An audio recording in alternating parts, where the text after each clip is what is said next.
কোরবানিকারী ব্যক্তি এই 10 দিন দাড়ি শেভ করতে পারবে কিনা? কোরবানির সুন্নাহ পদ্ধতি কি? কোন দিকে ফিরে জবাই করতে হবে? কোরবানির ভাগীদারদের নাম জপা কোরবানির পরে এটা জরুরি কিনা? শ্বশুর বাড়ি থেকে কোরবানির পশু হাদিয়া নেওয়া জায়েজ আছে কিনা? বৈদ্যুতিক মেশিনে জবাই করা জায়েজ আছে কিনা? তো জবাইয়ের সময় বিসমিল্লাহ বলতে যদি কেউ ভুলে যায় তাহলে কি করবে? কোরবানিকারীকে কি চুল, নখ ইত্যাদি কাটা থেকে বিরত থাকতে হবে? কোরবানির গোশত দিয়ে দিনের প্রথম খানা খেতে হয়, এই কথাটা কতটুকু সঠিক? পশুর রক্তে নাকি আরোগ্য আছে কোরবানির পশুর রক্তে, এই কথাটা কতটুকু সঠিক? প্রিয় ভাইরা আমার, এবার আমরা চলে যাই প্রশ্ন উত্তরে সরাসরি। 32 নম্বর প্রশ্ন হলো, কোরবানির সুন্নাহ পদ্ধতি কি? কোন দিকে ফিরে জবাই করতে হবে?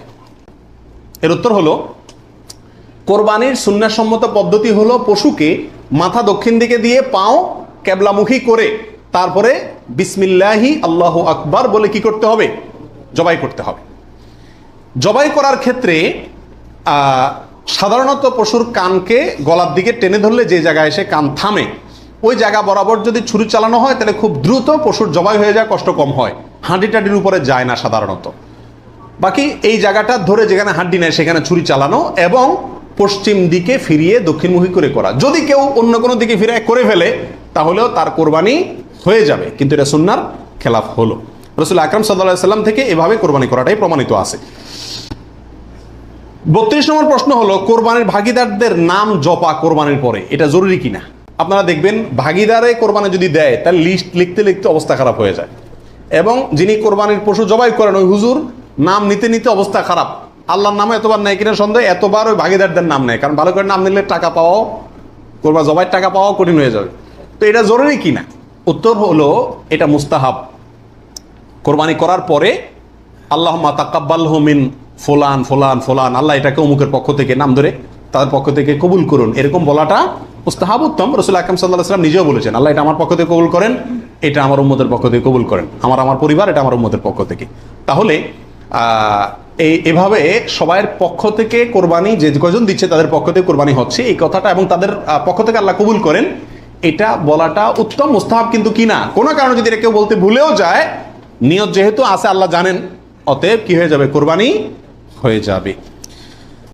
33 নম্বর প্রশ্ন হলো, শ্বশুর বাড়ি থেকে কোরবানির পশু হাদিয়া নেওয়া জায়েজ আছে কিনা? জোরে সোরে এই কালচারটা ইদানিং ছড়াইতেছে, মানুষের টাকা পয়সাও হয়েছে, এই জন্য ওই মেয়ের বাপের বাড়ির পক্ষ থেকে ছেলের বাপের বাড়িতে গরু পাঠায়, ছাগল পাঠায়। আগে পাঠাইতো রান, কল্লা, গোশত।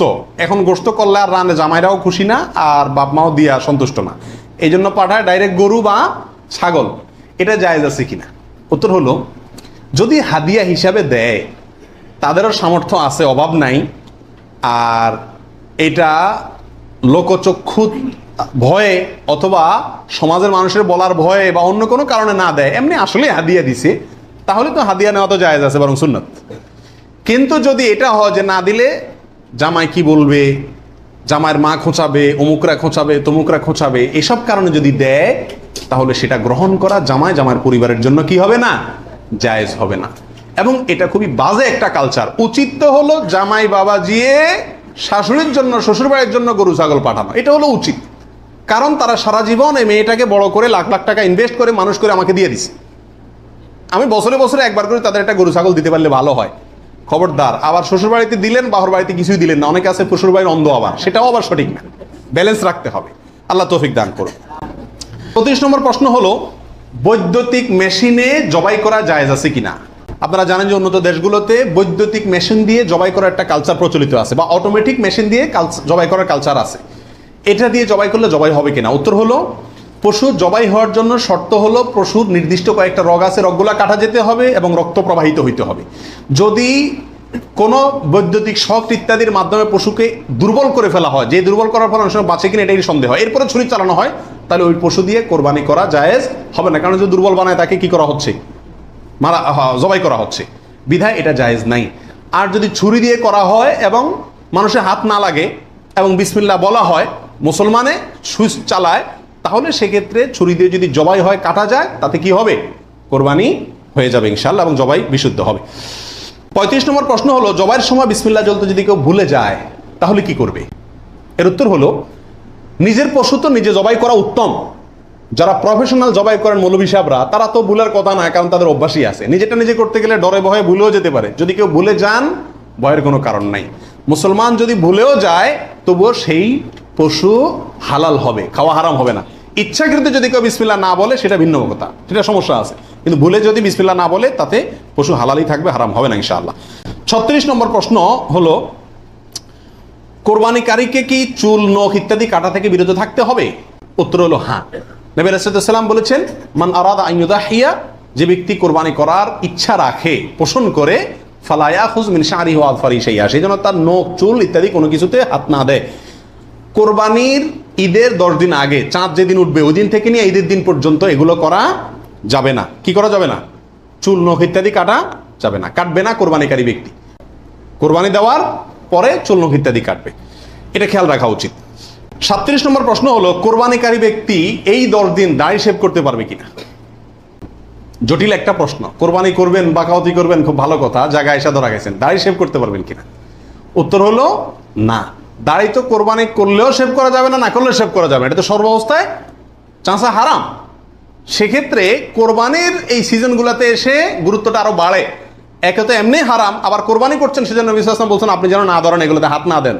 তাহলে কোরবানি করার যদি ইচ্ছা থাকে, আল্লাহকে সন্তুষ্ট করতে আসলেই মনে চান, তাহলে এই 10 দিন দাঁড়িয়ে কি করতে পারবেন না? শেভ দিতে পারবেন না। খোঁচা খোঁচা দাঁড়িয়ে নিয়ে কি করতে হবে? মসজিদে যেতে হবে। কোরবানি দেওয়া শেষ, এবার কি করতে পারবেন? দাঁড়িয়ে শেভ করতে পারবেন না, তাও যাবে না। আল্লাহ আমাদের বোঝার তৌফিক দান করুন। 38 নম্বর হলো, কোরবানির গোশত দিয়ে দিনের প্রথম খানা খেতে হয়, এই কথাটা কতটুকু সঠিক? উত্তর হলো পুরাই সঠিক। রাসূল আকরাম সাল্লাল্লাহু আলাইহি সাল্লাম থেকে বর্ণিত হয়েছে যে তিনি ঈদুল আজহাতে, ঈদুল ফিতরের ব্যতিক্রম করতেন। ঈদুল ফিতরে কিছু একটা মিষ্টি খেয়ে, খেজুর টেজুর খেয়ে তারপর ঈদগাহে যেতেন, আর ঈদুল আজহাতে সারাদিন কিছু খেতেন না, কোরবানির পশুর গোশত দিয়ে প্রথম খানা খেতেন দিনের।